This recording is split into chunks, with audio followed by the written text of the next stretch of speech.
اللہ اکبر اللہ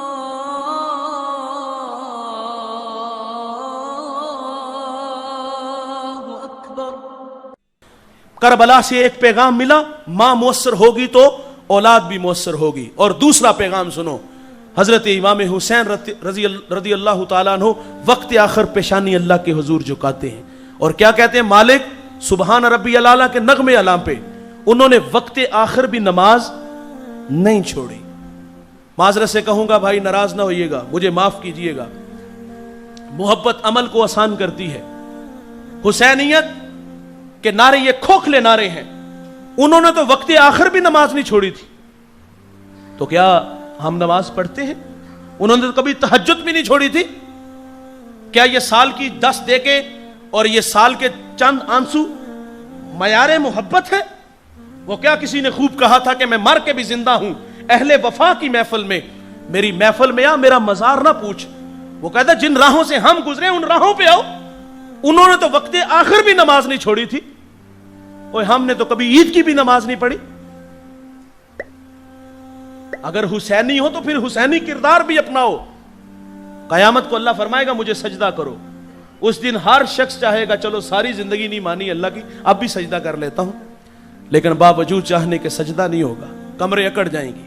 اور بے نمازی کہاں کھڑا ہوگا؟ قارون، حامان، ابی بن خلف۔ یہ کون ہے؟ یہ اللہ رسول کے دشمن ہے۔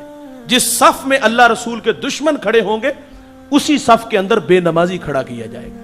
وہ ساگر صدیقی نے کہا تھا نا کہ کون کہتا ہے کہ ظلمات نے دم توڑ دیا ہے؟ ہم لوگ آج بھی اندھیروں میں کھڑے ہیں۔ میں ڈسٹرکٹ منڈی باول دین ایک جگہ خطاب کرنے گیا، نماز کا وقت تھا تو ذات کا مصلی تھا، تو وہ ہمارے ساتھ ہی کھڑا تھا، تو ایک شخص نے اس کو کھینچ کے پچھلی صف میں کر دیا۔ وہ کہتا تیرے ساتھ تو میری نماز بھی نہیں ہوتی۔ اور ہم مصلی کے ساتھ، کمی کے ساتھ کھڑا ہونا توہین سمجھتے ہیں، قیامت کے دن جو اللہ رسول کے دشمن ہوں گے ان کے ساتھ کھڑا ہونا کیا یہ اعزاز کی بات ہوگی؟ کربلا سے ایک پیغام، اور آخری بات گفتگو سمیٹ لیتا ہوں۔ وہ پیغام یہ بھی ہے میرے بھائی، حسین ابن علی نے نیزے کی نوک پہ چڑھ کے قرآن سنایا تھا۔ ہم نے وہ بچپن میں جو قاری صاحب سے قرآن پڑھا تھا نا، اور وہ بھی 10 سالوں میں پڑھا، اور ہر 3 ماہ 2 ماہ بعد قاری صاحب کو والد گرامی آ کے لیکچر بھی دیتے رہے۔ یہ 3 سال پہلے قاری صاحب کو پڑھتا رہا، پھر اس کے بعد 1-2 سال وہ رہے، ان سے پڑھتا رہا، ابھی تک اس نے قرآن نہیں پڑھا۔ 150 بچہ ہے، ایک قاری صاحب ہے، آدھا گھنٹہ سارا ٹائم ہے، آدھے گھنٹے میں وہ کیا پڑھائے گا اسے؟ میں سمجھتا ہوں، میں سیلوٹ پیش کرتا ہوں آئمہ حضرات کو جو مسجدوں میں بیٹھ کے 150 بچے کو قرآن پڑھاتے ہیں، اور صرف گزارتے نہیں، پڑھا کے بھیجتے ہیں۔ اور افسوس یہ ہے کہ ہم نے وہ 10 سال میں پڑھا اور پھر اس کو ہمیشہ کے لیے بند کر کے طاق میں رکھ دیا۔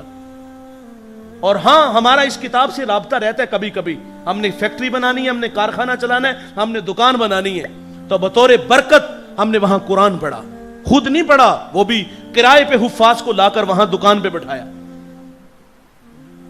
بیٹی کی شادی کرنے لگے تو اس کے سر پر اس کا سایہ دے کے اس کو رخصت کر دیا۔ ہمارا بوڑھا اللہ کو نہیں پیارا ہو رہا، روح نہیں جو ہے نا وہ کف سے انسری سے پرواز ہو رہی، تو وہاں سورہ یاسین، سورہ ہود پڑھائی، وہ بھی خود نہ پڑھی۔ اور ہمارا قرآن سے کتنا رابطہ ہے، انہوں نے تو نیزے کی نوک پہ قرآن پڑھا تھا۔ صاحب اگر حسین سے پیار کرتے ہو تو روزانہ قرآن پڑھا کرو۔ یار ہم یہ نہیں کہتے پورا پارا پڑھا کرو، ایک رکوع پڑھ لیا کرو، اور اس کو ترجمے کے ساتھ پڑھا کرو، سمجھ کے پڑھا کرو، عمل کے جذبے مانگا کرو، اور پھر آگے اس کے ابلاغ کے بھی جذبے رکھا کرو۔ تو صاحب کربل کے قاری نے وقت آخر جو ہمیں پیغام دیا وہ ایک یہ بھی تھا۔ عموماً لوگ سر بچانے کے لیے ہاتھ دے دیتے ہیں، کمزور لوگ جو ہوتے ہیں، لیکن امام حسین رضی اللہ تعالی عنہ اپنا ہاتھ بچانے کے لیے اپنا سر اللہ کی راہ میں پیش کر دیتے ہیں، لیکن اس بدبخت کے ہاتھوں میں ہاتھ نہیں دیے۔ تو اللہ تعالیٰ سے دعا ہے کہ اللہ ہمیں حسین ابن علی رضی اللہ تعالی عنہ کے کردار کو سامنے رکھ کر کے زندگی گزارنے کی توفیق عطا فرمائے۔